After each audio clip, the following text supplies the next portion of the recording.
శ్రీగంధం సాగు గురించి డీటెయిల్స్ నాకు తెలిసినంతలో కొంచెం చెప్తాను.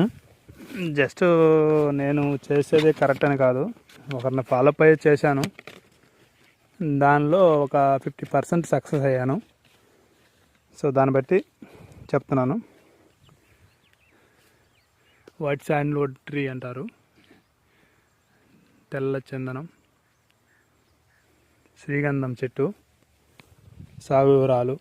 మొట్టమొదటిగా ల్యాండ్ ప్రిపరేషను, ల్యాండ్ ఎలా ఉండాలి, ఏ రకం నేలలో వస్తుంది అనేది, ఏ నేలలో ఏ రకమైన మట్టి సరిపోతుంది అనేది ఫస్ట్ చెప్తా ఉంటారు. సీనియర్ ఆల్మోస్ట్ చెప్పారు.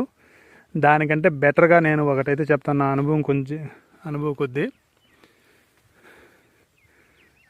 శ్రీగంధం సాగని కాదు, శ్రీగంధం, ఎర్రచందనం, టేకు చెట్లు, ఇవంతా లాంగ్ పీరియడ్. మహాగని, మలబార్ యాప్ అని, రకరకాల రోజ్ వుడ్ అని, ఇవి కాస్ట్లీ వుడ్స్.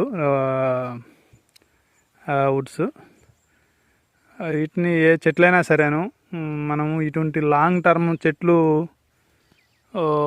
వేయాలి అంటే ఫస్ట్ ల్యాండ్ ప్రిపరేషన్ కన్నా ఎక్కడ వేస్తే బాగా మనకు ఈజీగా వస్తాయి, గ్రోత్ బాగా వస్తుంది అంటే, మన పెద్దవాళ్ళు పొలాల్లో గట్ల మీద వేస్తారు. ఎక్కువ పొలం ఉంటే, 1 ఎకరా ఉంటే చుట్టూరు గట్టు ఉంటుంది, ఆ గట్టు అంచున వేస్తారు. ఎందుకంటే పొలం మనం వర్క్ చేసుకోవచ్చు, ఆ గట్టున వేస్తే మనకి ఇబ్బంది ఉండదు. పర్పస్ ఆ చెట్టుపాటికి అది వస్తూ ఉంటుంది.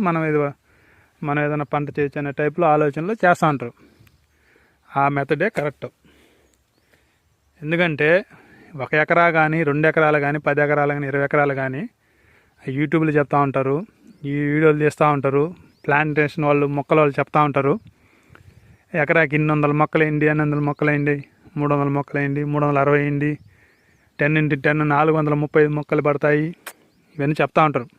బట్ వాళ్ళు చెప్పే వేలో ఉంది, కరెక్టే, పడతాయి. మామూలు ఏంటంటే ఎకరాకి అన్ని మొక్కలు పడతాయి, ఆ సైజులో వేస్తే మొక్కలు పడతాయి, ఓకే, నో ప్రాబ్లం. బట్ ఆ మొక్కలన్నీ వస్తాయని కూడా చెప్తారు. ఆ 435లో 450 మొక్కల్లో ఒక 50 మొక్కలు తీస్తే 400 మొక్కలు వస్తాయి అని చెప్తారు. అది కరెక్ట్ కాదు. ల్యాండ్ ప్రిపరేషన్ అంటే ఫస్ట్ ఏ మొక్కలైనా సరే మనం ఏదైనా పరిగెత్తాలన్నా, నడవాలన్నా, ఏదైనా మొదట అడుగుతో అనేది ఒకటి తెలుసుకున్నాను నేను. అది ఏంటంటే, నేను ఏది చేసినా లార్జ్ స్కేల్లో చేశాను. అమౌంట్ అంతా చాలా బ్లాక్ అయిపోయింది. సో మళ్ళీ లాస్ట్కి వచ్చేసరికి కొంత అనేదే నేను